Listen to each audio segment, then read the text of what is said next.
Olá amigos, Daniel Tito aqui e hoje a gente vai falar se valeu ou não a pena embarcar no navio de cruzeiro e passar 7 meses trabalhando feito louco lá dentro. Me acompanhe. Então pessoal, assim, se vocês já viram os outros vídeos, já deu para ter bastante noção do que é a vida a bordo, correto? O cálculo que eu faço, né, para decidir se realmente valeu a pena, que eu fiz no caso, se realmente valeu a pena, principalmente agora, para poder passar para vocês, é o seguinte. Realmente o dinheiro e tudo que eu conheci compensa tudo que eu sofri e tudo que eu trabalhei. Para mim, para minha vida, não. Sendo bem honesto já agora, não. Tanto que eu fiz só um contrato e já disse não, essa vida não é para mim. Por quê? É legal, super valeu uma experiência. Eu aconselho todo mundo a no mínimo tentar. Se você não quiser ficar os 7 meses no contrato, fique 15 dias, fique o quanto você aguentar, mas vale a pena. Até mesmo pela questão de você saber que você superou muitas pessoas na fase de selecionamento e tudo mais, como um emprego, cara. Pensa que você está concorrendo a emprego internacional. Eu me destaquei, meu inglês foi suficiente para estar lá dentro, tá entendendo? Não sou pouca coisa. Serve também para você, tipo, dizer, não, eu talvez não tenha, exatamente, talvez eu não tenha nem embarcado no navio de cruzeiro, mas eu passei, é como passar num vestibular, digamos assim. Então só esse ponto aí eu já acho que vale muito a pena. Voltando, para mim não vale a pena porque eu sei o que eu vou fazer aqui fora. Eu tenho uma noção, eu já trabalhava, eu sei qual é a minha área, eu tenho alguma coisa por fazer aqui fora e eu estando dentro do navio, eu tô me privando disso, tipo, eu tô simplesmente lá trabalhando por dinheiro. Eu não diria que por viagem. Para ser bem sincero, você não vira um turista nesses países que você passa. Você sai desesperado para ir lá bater algumas fotos, fazer algum check-in e já tem que voltar correndo para o navio. Claro, depende, se você já tiver em outros cargos, tem como aproveitar mais, tem, mas digamos, primeiro contrato, eu não pude aproveitar os países que eu passei. Talvez um que outro que eu pude talvez ir lá e almoçar mesmo e relaxar, mas a maioria era tudo correndo, voltava correndo, sabe? Então assim, não foi nem um pouco turístico essa coisa de conhecer os países e viajar o mundo, não é bem assim, na minha opinião não é bem assim. Depois talvez uns outros contratos, uns horários melhores até você consiga, mas no início, cara, o que me deixava triste era o seguinte, eu já saí do navio preocupado em voltar. Eu ficava muito bitolado em me atrasar, porque não sabe como é que vai ser para ir, tipo, conhecer o lugar tal. Talvez tenha muito trânsito, talvez tenha muita coisa. Então você vai, tipo, com o coração na mão e tem que voltar correndo, você não sabe. E se perder o navio, e aconteceu com um colega nosso brasileiro lá no Daniel Rivera, ele em Barcelona foi e o navio foi embora, no caso a gente partiu e ele não voltou a tempo. O que aconteceu? Ele ficou sem nada, o navio voltou depois de uma semana. Ele ficou dormindo, eu acho que em algum hostel, eu não sei o que aconteceu com esse cara, mas ele voltou pro navio, simplesmente foi desembarcado, tipo, demitido, sabe? E ficou uma semana sem as coisas dele, nada. Mas caso você queira seguir carreira dentro da vida a bordo, sim, tem como, né? Como eu falei, dentro das áreas você pode ir crescendo, e aí você tem meio uma hierarquia e tem algumas coisas que você tem que ir seguindo para poder ir crescendo dentro da empresa. A principal de todas, na minha opinião, é línguas, tá? Você pode chegar lá cru sem saber nada, e depois de alguns anos, se você souber línguas, ou seja, obviamente o seu português e o inglês é básico mesmo. Você tem que saber no mínimo uma terceira bem boa, mas só espanhol talvez não seja o suficiente, mas aqui, ó, pelo menos na costa, italiano é o fundamental. Se souber italiano, cara, aí você vai deslanchar lá dentro. Se souber um francês, então, aí você... Se você já souber línguas, você já entra num cargo muito alto, né? Esquece os cargos baixos, já entra em um cargo bem melhor, com um salário muito melhor e por aí vai. Quantas vezes a pessoa não pensa em pedir sign-off no primeiro contrato, hein?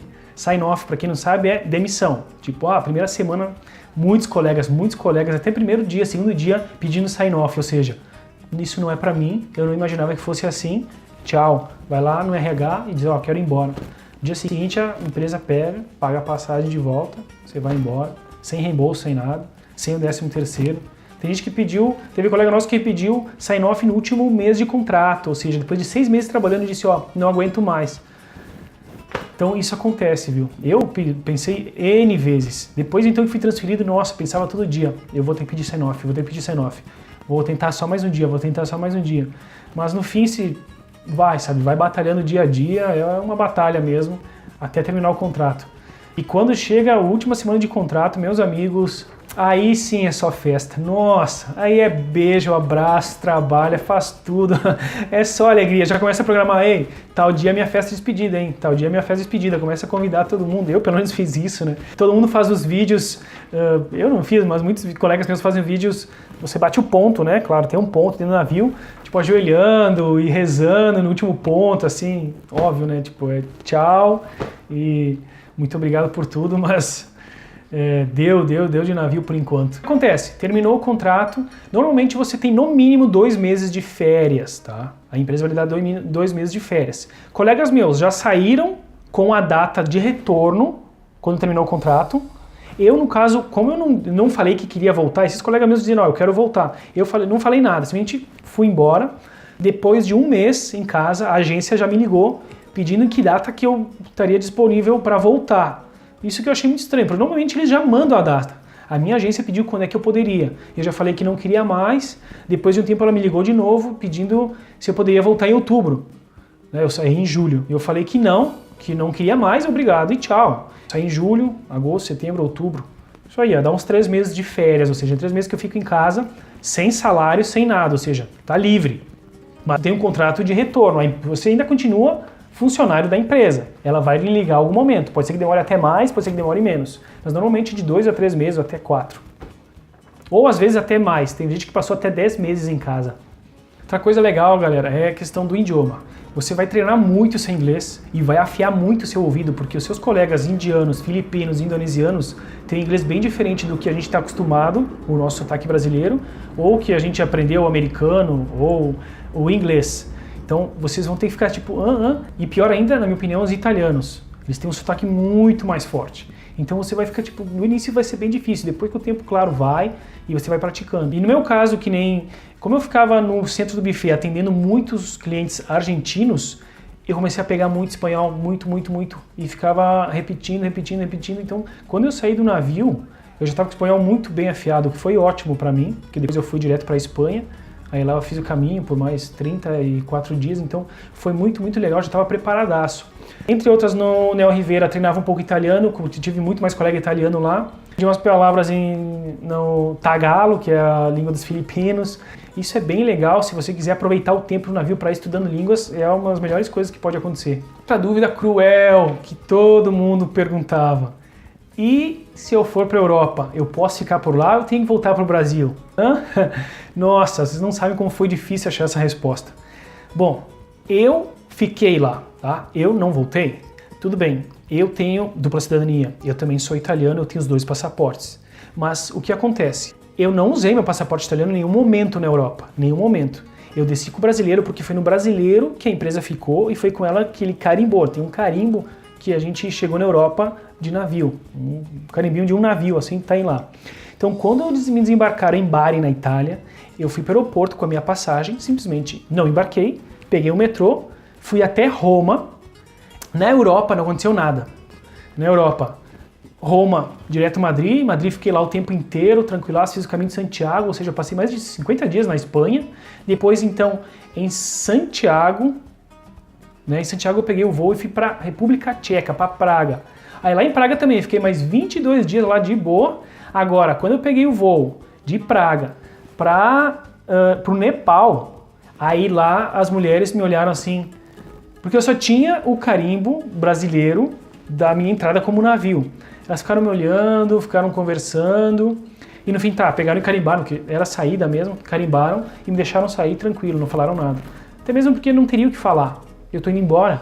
Então, para que vocês entendam, essa questão de passaporte e aeroporto, se incomoda ou não você não ter visto ou alguma coisa que seja. Não dá nada. Na Europa eu fiquei tranquilaço, ninguém nunca me pediu e deu tudo certo. Agora a segunda questão é, mas e a empresa? E se eu quero voltar para o navio? Eles vão me recontratar, todo mundo fala, não, tu ficar na Europa tu não volta mais e você vai ver e não sei o quê. Galera, eu fiquei na Europa, e a agência ficou mandando mensagem de que podia voltar em outubro. Claro, eles iam mandar uma passagem para São Paulo, como foi da outra vez. Eles estavam contando que eu estivesse em São Paulo. Ou seja, ninguém viu que eu não embarquei.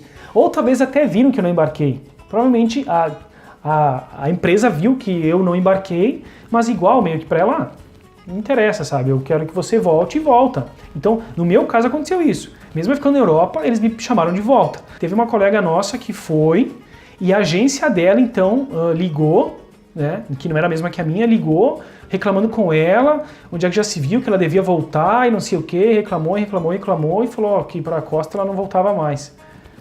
Aí foi muito de agência, entendeu? Não sei como explicar muito bem, mas no meu caso, fiquei na Europa e deu tudo certo.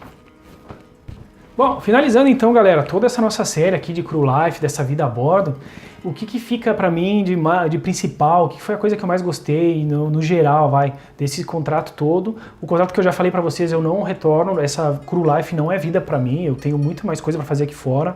A minha liberdade vale muito mais do que qualquer dinheiro e qualquer experiência, pode ter certeza. Isso pra mim, tá?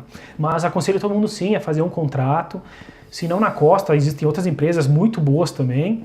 E aconselho muito sim que vocês façam, pelo menos tentem, arrisquem. Vale a pena, cara. Principalmente você é bem novo, né? Tinha muitos colegas de 18 a 20 e pouquinhos anos assim. Eu embarquei com 30, então vai. Realmente, pra mim eu já tive outras oportunidades na vida, então claro, eu tenho uma outra visão. Você é novo, vai, aproveite, saia do Brasil, vai passear, vai conhecer. Se aguentar, beleza, mantenha a vida a bordo, guarda um dinheiro. Se não, volta. Ou fica pela Europa, não sei, talvez.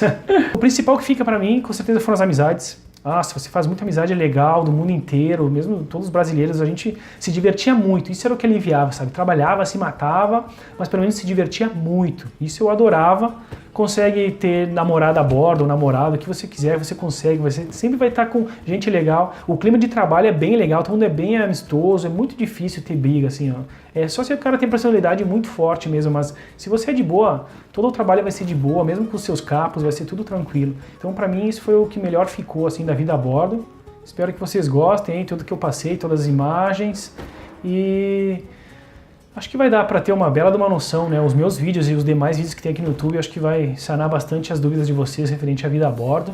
Por favor, compartilhem, comentem, like, inscrição, sininho, façam tudo que tem que ser feito aí, tanto faz.